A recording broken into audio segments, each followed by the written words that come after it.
ત્યાં હવે ભૂપેન્દ્ર પટેલ મતદાન કરવા માટે પહોંચી રહ્યા છે। સીએમ ભૂપેન્દ્ર પટેલ મતદાન કરવા માટે મતદાન કેન્દ્ર પહોંચ્યા। તેમના કાફલા સાથે તેઓ મતદાન કેન્દ્ર તરફ આગળ વધી રહ્યા છે, લોકોને રસ્તામાં મળી રહ્યા છે અને હવે તેઓ મતદાન કેન્દ્ર તરફ પહોંચી રહ્યા છે। વહેલી સવારથી લોકો મતદાન કરી રહ્યા છે ને હવે શિલજમાં મતદાન કરવા માટે પહોંચ્યા છે મુખ્યમંત્રી ભૂપેન્દ્ર પટેલ। તેમની આસપાસ લોકો પણ જોવા મળી રહ્યા છે ને હવે મુખ્યમંત્રી ભૂપેન્દ્ર પટેલ પોતે પણ હવે તેમના મતાધિકારનો ઉપયોગ કરવા માટે પહોંચી રહ્યા છે। શ્રી ભૂપેન્દ્ર પટેલ અત્યારે હાલ શિલજ ગયા છે ને તે થોડી વારમાં મતદાન કરશે। તેમના પરિવાર સાથે શિલજ પ્રાથમિક શાળા ખાતે પોતાના મતાધિકારનો ઉપયોગ કરવાના છે। સ્થાનિક સ્વરાજ્યની ચૂંટણી અને એમાં અમદાવાદ મહાનગરપાલિકાની વાત કરવામાં આવે તો 190 બેઠકો માટે આજે મતદાન થઈ રહ્યું છે। વહેલી સવારે 7 વાગ્યાથી મતદાન શરૂ થઈ અને હવે ખુદ રાજ્યના મુખ્યમંત્રી જે છે તેઓ પણ પોતાના મતાધિકારનો ઉપયોગ કરવા માટે પહોંચ્યા છે ને તેઓ અત્યારે હાલ જે શિલજ અનુપમ સ્માર્ટ સ્કૂલ જે છે ત્યાં મતદાન મથક ખાતે પહોંચી રહ્યા છે અને તેઓ શિલજ ગામ ખાતે ઉતર્યા અને હવે ચાલતા તેઓ પોતાના મતાધિકારનો ઉપયોગ કરવા માટે પહોંચી રહ્યા છે ને અત્યારે હાલ તેમના પરિવાર સાથે તેઓ મતદાન મથક ખાતે પહોંચી રહ્યા છે। એટલે કે સ્થાનિક સ્વરાજ્યની ચૂંટણી માટે પણ મતદાન કરવું ખૂબ જ ઉપયોગી હોય છે, મહત્વનું હોય છે અને અત્યારે હાલ સીએમ ભૂપેન્દ્ર પટેલ તેમના પરિવાર સાથે જે વિક્ટરીનું નિશાન છે તેઓ બતાવી રહ્યા છે સીએમ ભૂપેન્દ્ર પટેલ અને હવે તેઓ અહીં આ મતદાન મથક ખાતે તેઓ પહોંચ્યા છે ને પોતાના પરિવાર સાથે મતાધિકારનો ઉપયોગ કરશે। સ્થાનિક સ્વરાજ્યની ચૂંટણી 190 બેઠક, 2 બેઠક જે છે તે બિનહરીફ થઈ હતી એટલે કે 190 બેઠકો માટે થઈને હાલ આજે ચૂંટણી પ્રક્રિયા મતદાન જે છે તે થવાનું છે। સાંજે 6 વાગ્યા સુધી મતદાન પ્રક્રિયા જે છે તે ચાલવાની છે। એટલે કે ત્યાં જે પ્રકારે હાલ જે દ્રશ્યો જોઈ શકાય છે કે સીએમ તેમના પરિવાર સાથે મતદાન જે છે તે કરી રહ્યા છે એટલે કે મતદાન પ્રક્રિયા જે છે તે અત્યારે હાલ થઈ રહ્યું છે। એટલે કે ક્યાંક જે પ્રકારે સીએમ ભૂપેન્દ્ર પટેલ જે છે તે આ મતદાન જે છે તેમાં મતદાન મથકે પહોંચી રહ્યા છે ને મતદાન મથકે તેઓ હવે ટૂંક જ સમયમાં મતદાન જે છે તે કરવાના છે। તમામ જે ગ્રામજનો નાગરિકો સાથે જે કાર્યકર્તાઓ છે તેમને મળતા સીએમ જે છે તે લગભગ 500 મીટર ચાલતા મતદાન મથક સુધી પહોંચ્યા છે। એટલે કે ચાલીને તેમના દ્વારા મતદાન મથક સુધી પહોંચવામાં આવ્યું અને હવે તેઓ પોતાના મતાધિકારનો ઉપયોગ કરવાના છે અને સીએમ સાથે ગૃહરાજ્યમંત્રી અમિત શાહ જે છે તેઓ પણ અહીં અમદાવાદ ખાતે આવવાના છે, નારણપુરા ખાતે મતદાન કરશે।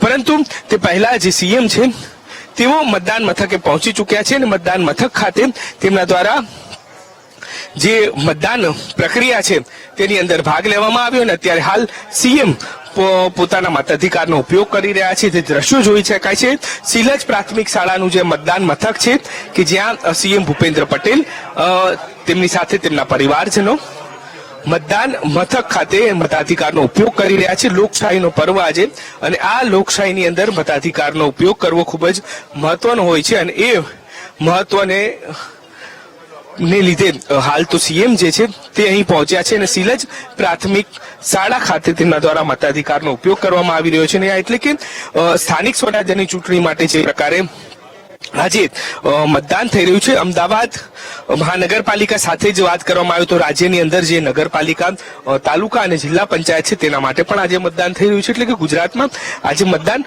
મહત્વની બાબત એ છે કે 4 દિવસ ઓરેન્જ એલર્ટ આપવામાં આવ્યું હતું। આજે પણ જે પ્રકારે અત્યારે હાલ ગરમી અસહ્ય પડી રહી છે પરંતુ ક્યાંક મતદાન પ્રક્રિયા જે છે તેના પર અસર નથી જોવા મળી રહી। વહેલી સવારથી મતદાતાઓ જે છે તે મતદાન કરવા પહોંચી રહ્યા છે ને અત્યારે હાલ પણ સીએમ જે છે તે મતાધિકારનો ઉપયોગ કરવા માટે પહોંચ્યા છે। સીએમ દ્વારા મતદાન કરવામાં આવ્યું છે લોકશાહીના પર્વની અંદર, તેમની સાથે પરિવાર પણ છે।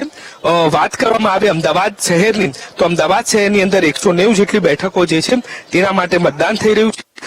ચૂંટણી પ્રક્રિયાની અંદર અમદાવાદની વાત કરવામાં આવે તો 24,000 થી પણ વધારે જેટલો સ્ટાફ જે છે તે આ ચૂંટણી પ્રક્રિયાની અંદર જોડાયો છે ને લગભગ અમદાવાદ શહેરની વાત કરવામાં આવે તો અમદાવાદ શહેરની અંદર લગભગ 35,000 થી પણ વધારે જિલ્લા અને શહેરની અંદર જે મતદાતાઓ છે એમની રક્ષા માટે જે અને કામગીરી છે તેના માટે સ્ટાફ જે છે તે તૈનાત કરવામાં આવ્યો છે। અમદાવાદ શહેરની અંદર 4,257 જેટલા જે મતદાન મથકો છે તે ઉભા કરવામાં આવ્યા છે. એટલે કે ક્યાંક જે પ્રકારની પરિસ્થિતિ અને હવે અસહ્ય ગરમી વચ્ચે પણ જે મતદાન પ્રક્રિયા છે તે મતદાન પ્રક્રિયા હાલ તો પૂર્ણ થઈ છે અને સીએમ ભૂપેન્દ્ર પટેલ જે છે તેમના દ્વારા આ મતદાન જે છે તે કરવામાં આવ્યું છે. નેહા,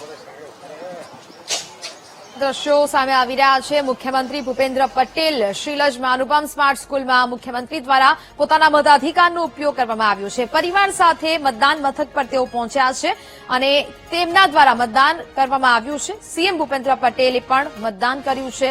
પોતાના પરિવારજન સાથે તેઓ શીલજના અનુપમ સ્માર્ટ સ્કૂલ ખાતે પહોંચ્યા અને તેમને મતાધિકારનો ઉપયોગ કર્યો છે. સંવાદદાતા દીપક આપણી સાથે લાઈવ જોડાયેલા છે. દીપક, મુખ્યમંત્રી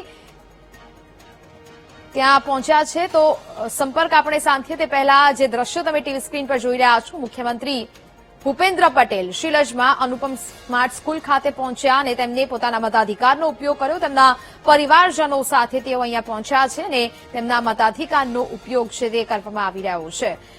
એક મત નિર્ણાયક સાબિત થઈ શકે છે તે સાબિત કરવા માટે હવે મતદાન પ્રક્રિયા છે તે કરવામાં આવી અને હાલ સ્થાનિક સ્વરાજની ચૂંટણીને લઈને જે જંગ જામ્યો છે તેમાં મતદારોમાં પણ અનેક જગ્યાએ ઉત્સાહ જોવા મળી રહ્યો છે. પોતાની ફરજ, પોતાનો અધિકાર સમજીને લોકો વહેલી સવારથી જ પોતાના મતાધિકારનો ઉપયોગ કરી રહ્યા છે. મતદાન કેન્દ્રો પર પહોંચી રહ્યા છે અને હવે શીલજમાં અનુપમ સ્માર્ટ સ્કૂલ ખાતે મતદાન કેન્દ્ર પર મુખ્યમંત્રીએ મતદાન કર્યું.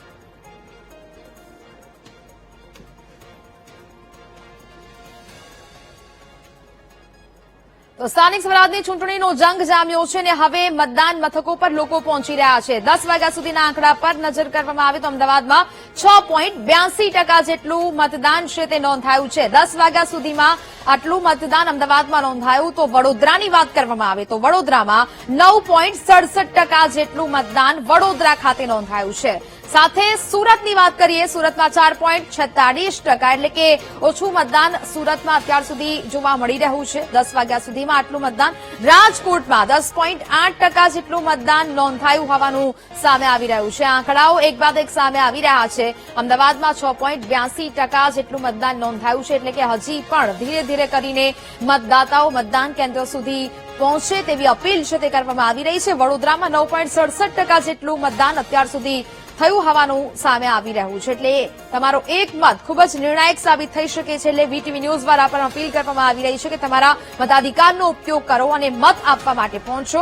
વહેલી સવારે લોકો પોતાના મતાધિકારનો ઉપયોગ કરવા માટે પહોંચ્યા હતા અને હવે જે પ્રકારના આ આંકડા દર્શાવવામાં આવી રહ્યા છે, 10 વાગ્યા સુધીમાં અમદાવાદમાં 6.82% જેટલું મતદાન છે તે નોંધાયું છે. રાજકોટ, વડોદરા ખાતે પણ મતદાન થયું છે. વડોદરાની વાત કરીએ, વડોદરામાં 9.67% જેટલું મતદાન છે તે નોંધાયું છે.